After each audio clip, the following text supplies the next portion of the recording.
வணக்கம் நண்பர்களே, welcome to நல்லவன் டிவி.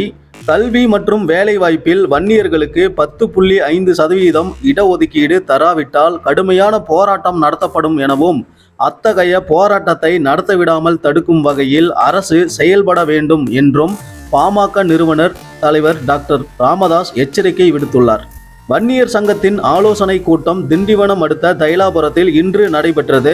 இந்த ஆலோசனை கூட்டத்துக்கு பின்னர் செய்தியாளர்களிடம் பாமக நிறுவனர் டாக்டர் ராமதாஸ் கூறியதாவது: மாநில வன்னியர் சங்கத்தின் முக்கிய பொறுப்பாளர்கள் கூட்டம் இன்று நடைபெற்றது. 20/6/1980 வன்னியர் சங்கம் தொடங்கப்பட்டது. வன்னியர் சங்கம் வன்னியர் மக்களுக்காக, வன்னியர் மக்களின் பிரச்சனைகளுக்காக பல்வேறு போராட்டங்களை நடத்தி இருக்கிறோம். மிகவும் பிற்படுத்தப்பட்ட மக்களுக்கு 20% இடஒதுக்கீடு பெற்று தந்துள்ளோம். வன்னியர் மக்களுக்கு 10.5% இடஒதுக்கீடு பெறுவதற்கான கடுமையான போராட்டம் நடத்தப்படும். வன்னியர்களுக்கு 10.5% இடஒதுக்கீடு தராவிட்டால் தமிழ்நாடு கடுமையான போராட்டத்தை சந்திக்கும். அப்படி ஒரு கடுமையான போராட்டத்தை நடக்காமல் செய்ய வேண்டியது தமிழக அரசின் கடமை.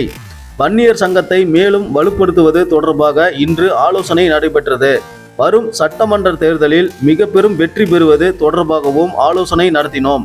பாமகவும் வன்னியர் சங்கமும் எப்போதும் போல் செயல்பட்டு கொண்டிருக்கிறோம். எந்த வதந்திகளையும் நம்ப வேண்டாம். இவ்வாறு டாக்டர் ராமதாஸ் பேசினார். பாமகவின் மாவட்ட செயலாளர்கள், மாவட்ட தலைவர்கள், மாநில நிர்வாகிகளின் ஆலோசனை கூட்டத்தை அண்மையில் டாக்டர் ராமதாஸ் கூட்டியிருந்தார். ஆனால் இந்த கூட்டத்தில் 80%க்கும் அதிகமான நிர்வாகிகள் புறக்கணித்தனர். டாக்டர் ராமதாஸ் கூட்டிய கூட்டத்தை அவரது மகன் டாக்டர் அன்புமணி ராமதாஸ் மற்றும் அவரது ஆதரவாளர்கள் கூண்டோடு புறக்கணித்தனர். இதனால் பாமகவில் இருந்து டாக்டர் அன்புமணி ராமதாஸ் நீக்கப்படலாம் என வதந்திகள் பரவி வருது. இந்த நிலையில் வன்னியர் சங்கத்தின் ஆலோசனை கூட்டத்தை டாக்டர் ராமதாஸ் இன்று நடத்தி இருப்பது குறிப்பிடத்தக்கது. இது குறித்த உங்களோட கருத்துக்களை கமெண்ட் பாக்ஸில் கமெண்ட் பண்ணுங்க. இந்த வீடியோ உங்களுக்கு பிடித்திருந்தால் வீடியோவை லைக் பண்ணுங்க, ஷேர் பண்ணுங்க. நன்றி, வணக்கம்.